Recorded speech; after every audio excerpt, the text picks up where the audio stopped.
आजकल ये influencer word जो है ना, ये बहुत ही अब्यूज्ड वर्ड है। सब लोग अपने आप को इन्फ्लुएंसर बनाने लगते हैं। If you have a lot of females coming into the profession of HR, my question is what is happening to them as they hit mid career और सीनियर लीडरशिप रोल। कि आज का जो पीढ़ी चल रही है वो इंस्टेंट का है, इंस्टेंट, अभी के अभी। I believe there is always a question behind a question. Baggage है, ये जो डिप्रेशन है, लोग बोलते हैं एंजाइटी है, पैनिक अटैक है। मेरे को लगता है ये बहुत सारे फैंसी लेबल्स हम डाल देते हैं। नमस्कार, मैं प्रवीण पांडे और आप देख रहे हैं एजुकेशन पोस्ट न्यूज। और हमारे साथ जो शख्सियत मौजूद हैं वो है मिस्टर साहिल नायर, जो कि एक इन्फ्लुएंसर है और साथ ही एचआर लीडर हैं।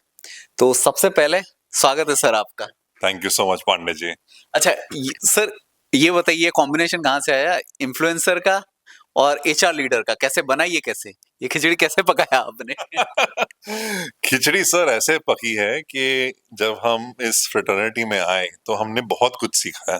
And I am very grateful to a lot of my senior colleagues, mentors, bosses, जिन्होंने मुझे बहुत सिखाया है। माय ऑर्गेनाइजेशन, बहुत ज्यादा मैंने सीखा है। और मैंने ये सोचा है कि जब आप कुछ सीखते हो तो आप असली रूप में उसको तब सीखते हो जब आप किसी को सिखाते हो। You really get what you got when others get what you got.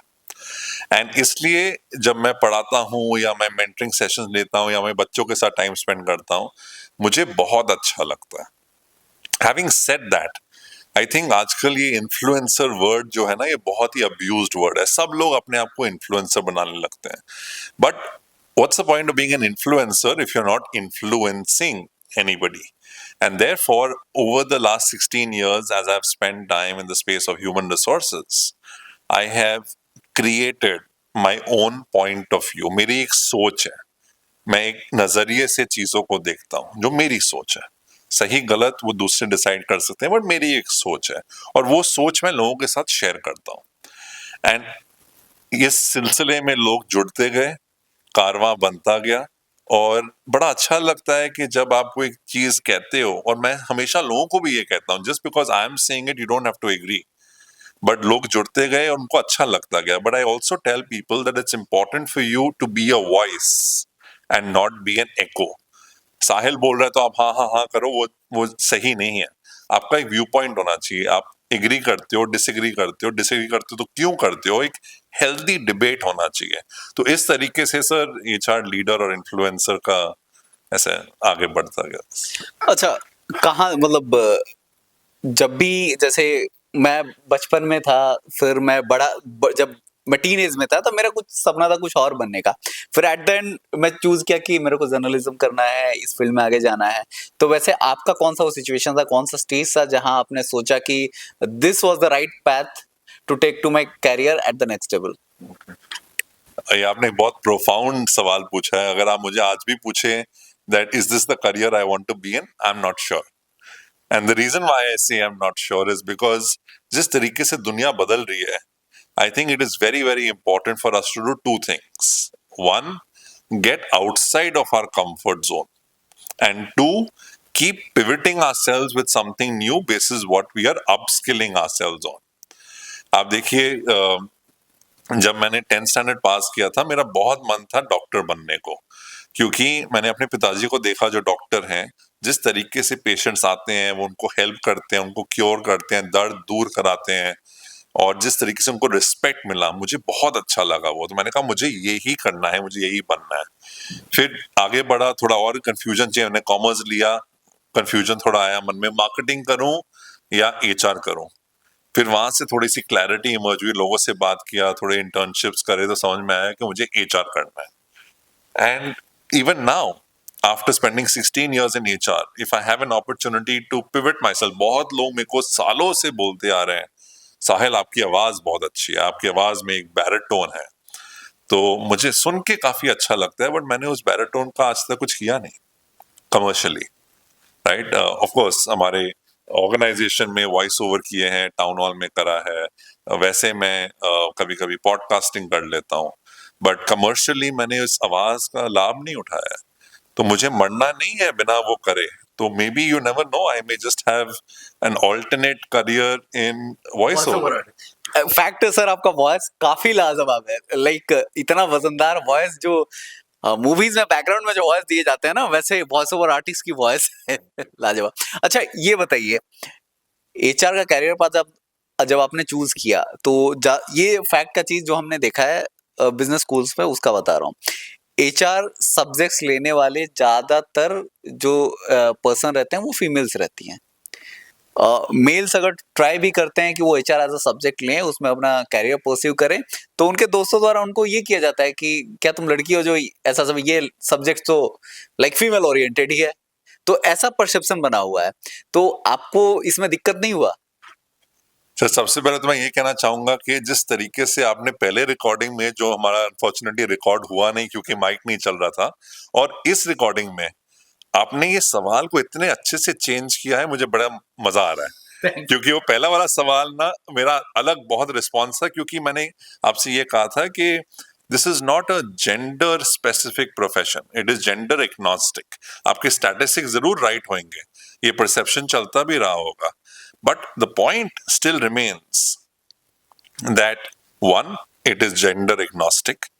Two, if you have a lot of females coming into the profession of HR, my question is what is happening to them as they hit mid-career or senior leadership roles? Because representation of women, not just in HR, but even in the boardroom, is minimal.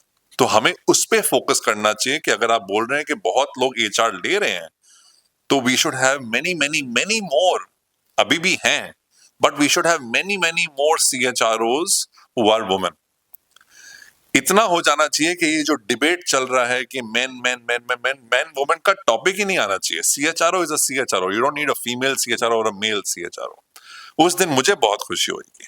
And I think as individuals we should do a lot. जैसे आप कह रहे थे, बहुत आसान है बोलना कि ये तो लड़कियों के लिए है, इसमें लड़के क्यों घुस रहे हैं, या ये लड़कियों के, ये लड़कों के लिए है, इसमें औरतें क्यों घुस रही हैं, राइट? ये सोच मेरे हिसाब से बेकार है।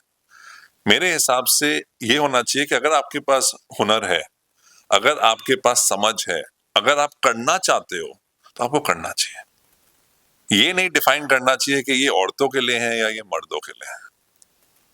तकरीबन 2 दशक होने वाले हैं आपको एचआर प्रोफेशन में एंटर किए हुए। इसमें आपने लाइक बहुत सारे बदलाव देखे होंगे। ट्रेडिशनली कितना चेंज हुआ, फिर डिजिटल मीडिया में कितना चेंज हुआ, सारी चीजें देख रहे हैं। तो आप टेक्नोलॉजी को कैसे अडॉप्ट करते हैं? और थ्योरीज तो हालांकि सेम रहती है, लेकिन technology time to time change हो रहे हैं, तो उस पे आपका परसेप्शन क्या है, कैसे उसको अडॉप्ट कर रहे हैं? बहुत अच्छा सवाल पूछा आपने, क्योंकि क्या है, मेरा मानना ये है कि corporate world is a mirror of society. मैं आपको एक बहुत सिंपल सा उदाहरण देता हूं। अगर आज आपको अपना मोबाइल फोन अनलॉक करना है, आप कैसे करेंगे? उसका जो मोड होगा चेंज करने का, वही करेंगे।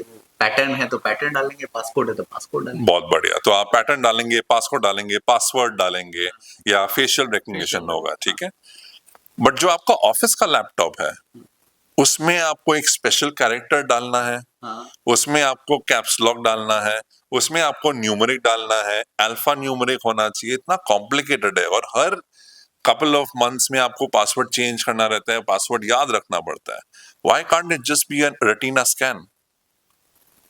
जैसे आपका फोन अनलॉक हो रहा है, जो सिर्फ आपकी आंखों से अनलॉक हो रहा है या आपके फेस रिकग्निशन से अनलॉक हो रहा है, आपका लैपटॉप भी वैसे ही अनलॉक हो। तो मेरा मानना ये है कि दो चीजें हैं। एक, हमें कोई इन्वेंशन या इनोवेशन करने की जरूरत नहीं है। हमारे आसपास बहुत सारे एग्जाम्पल्स हैं जो हमारी लाइफ में है, बट वो हमारे वर्क में नहीं होते टेक्नोलॉजी के दौर पे।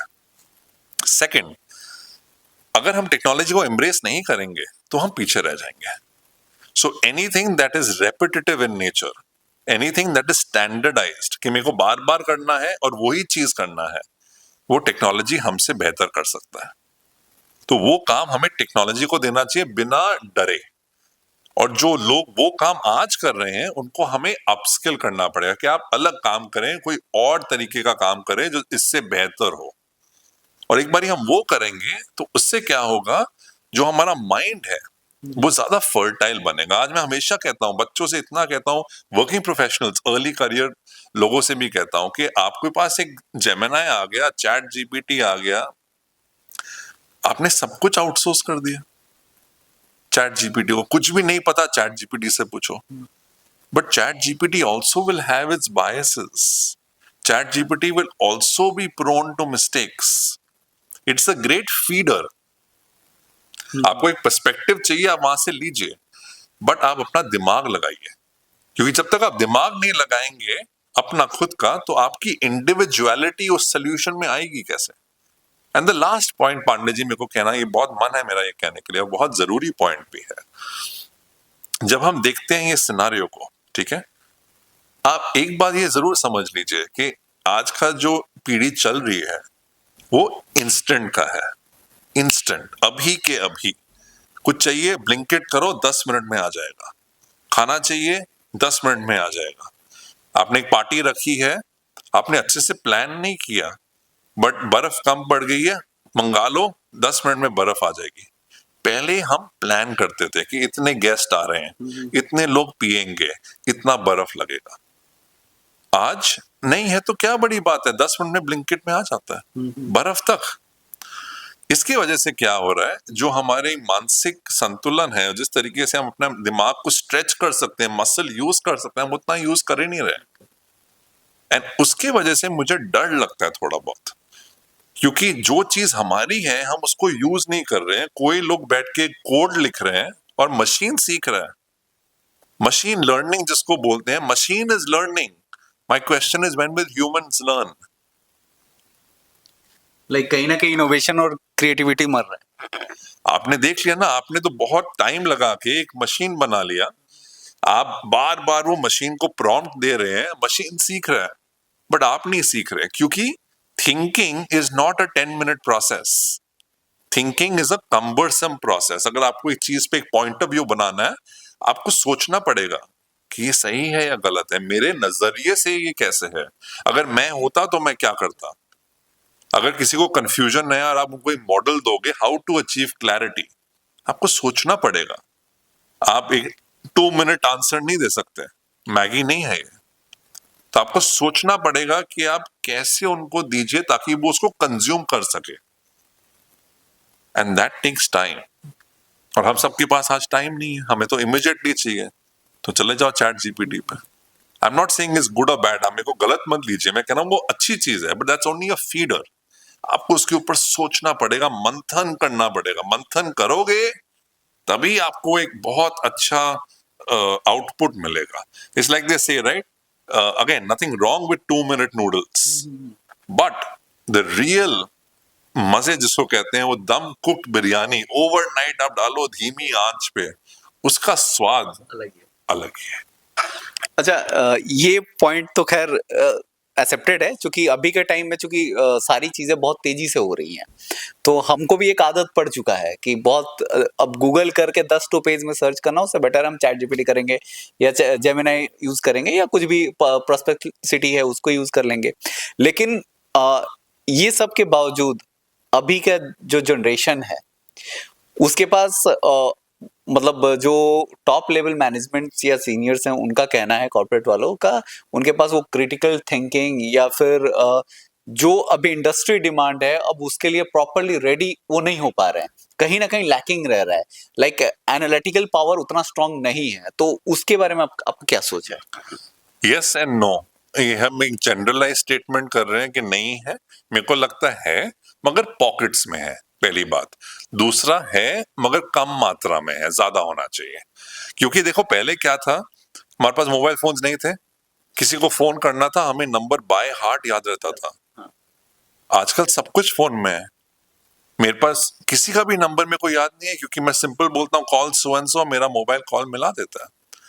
अब अगर वो जगह मेरे दिमाग में फ्री हो गई है, वो 4 नंबर, 10 नंबर, 15 नंबर याद रखने की, तो मैं किस चीज से अपने दिमाग को भर रहा हूं? क्या वो इंस्टा रील है या यूट्यूब शॉर्ट है, या पहले का बैगेज जो मेरी जिंदगी में घटनाएं घटी हैं उनका बैगेज है जिसको मैं भर रहा हूं अपने दिमाग में? किस चीज से भर रहा हूं? या मैं हर दिन एक नया स्किल लर्न कर रहा हूं, एक नई चीज से एक्सपोज हो रहा हूं और मैं वो पॉजिटिव चीजों से अपना दिमाग भर रहा हूं। चॉइस हमारा है। देखो, the beauty of the world that we live in today, खूबसूरती इस दुनिया की ये है कि हमारे पास ऑप्शंस बहुत सारे हैं, हमें वाइजली चूज करना पड़ेगा। 16 साल हो गए, फिर आप अच्छे खासे IIM जैसे इंस्टीट्यूशन में जाते हैं, आप वहाँ पे क्लासेस लेते हैं, एज ए गेस्ट लेक्चर जाते हैं। तो ये बताइए 16 साल के अंदर पेडागॉजी कितना चेंज हुआ है? मेरे को लगता है NEP के आने के साथ बहुत ही अच्छा हो रहा है, because it is also allowing for educational institutions to revisit what they have been doing. Some have been doing very well and have been going way beyond the syllabus to equip their students with life skills. Some have been doing average and some have been lagging behind. Now it allows for educational institutes more autonomy, the ability to build in a more holistic curriculum, and also the best institutions today are encouraging faculty to do more research. They are incentivizing faculty to do more research and publish papers. And the mindset is going away from the here and now कि भाई अभी ये पढ़ाओ, ये exam में आएगा, ये question paper है या ये प्रीलिम है, दो पास करो। जो कहते हैं मार्क्स का फोकस थोड़ा सा मेरे को लग रहा है कम हो रहा है। ज्यादा फोकस ये हो रहा है कि how is it that you are preparing for the world, and that is exactly how education should be. अच्छा, आपका टीचिंग स्टाइल और टेक्निक्स अलग हैं पढ़ाने का, तो वो क्या है? उसके बारे में थोड़ा बताइए, कैसे आप प्रेजेंट करते हैं? ये मुझे आपको पता नहीं कि आपको ये पता कैसे चला, बट आई एम इम्प्रेस्ड कि आपको पता चला या आपने किसी से बात किया होगा या सुना होगा। बट यस, मेरा थोड़ा सा अलग है। आई वुडंट से ज्यादा हटके है, बट मेरा सिंपल ये है कि I believe there is always a question behind a question. जो सवाल आप मेरे से पूछ रहे हैं, वो सवाल के पीछे एक सवाल है। क्या मैं इस क्षण में थोड़ा सा पॉज करके, instead of immediately giving an answer, can I pause? And can I understand the question behind your question? Okay, that's number one. Number two, can I build a point of view? ये नहीं कि मैंने Google में ये पढ़ा है, किसी ने ये बोला है, उस हिसाब से ये है वो है। क्या मैं जो भी मेरे पास एक्सेस है, चैट GPT है, बुक्स है, लाइब्रेरी है, कोई प्रोफेसर ने मेरे को कुछ सिखाया है, वो सब को मैं जोड़ के क्या मैं अपनी एक सोच बना सकता हूं? और वो मेरी जो सोच होगी वो यूनिक होगी, वो डिफरेंट होगी और वो वैल्यू ऐड करेगी। तो वो बहुत जरूरी है। अच्छा, अभी के जनरेशन जेनजी जो है उनके लिए कोई टिप्स देना चाहेंगे? आई थिंक बहुत जरूरी है 3 चीजें। Number 1, live your life. मेरे को लगता है बहुत सारे लोग या तो पहले में जी रहे हैं या बाद में जी रहे हैं। आप अभी में जियो। सेकंड, ये जो बैगेज है, ये जो डिप्रेशन है, लोग बोलते हैं एंजाइटी है, पैनिक अटैक है, मेरे को लगता है ये बहुत सारे फैंसी लेबल्स हम डाल देते हैं। हाँ, स्ट्रेस हो रहा है, सिचुएशन को डील करना मुझे नहीं आ रहा है, मुझे दिक्कत आ रही है, समझ में आता है, but that is not anxiety attack, that's not panic attack, that's not depression. आपको मन कर रहा है कि मैं अटका हुआ हूं, I am feeling stuck, but that's not depression, that's not suicidal tendencies। तो ये लेबल डालना थोड़ा बंद करो। मुझे लगता है ये बहुत जार्गनाइज्ड लेबल हो गया है। और तीसरा and most important is there is no substitute for hard work. आपको 10 मिनट में आप ऑर्डर करोगे, जैसे हमने पहले बात किया, ब्लिंकिट करोगे, आ जाएगा। बट अगर आपको अपने स्लीव्स रोल अप करके असली काम नहीं आता है, then you will be taken for a ride. So these are my 3 suggestions. बहुत बहुत धन्यवाद सर, आपसे बात करके बहुत अच्छा लगा। बहुत ही इंटरेस्टिंग था आपसे बात करना। Literally thank you so much for your time and patience. Thank you sir. Thank you so much. Thank you. इसी के साथ मैं प्रवीण पांडे इजाजत लेता हूं। तब तक के लिए बने रहे हमारे साथ एजुकेशन पोस्ट न्यूज पे। नमस्कार, धन्यवाद।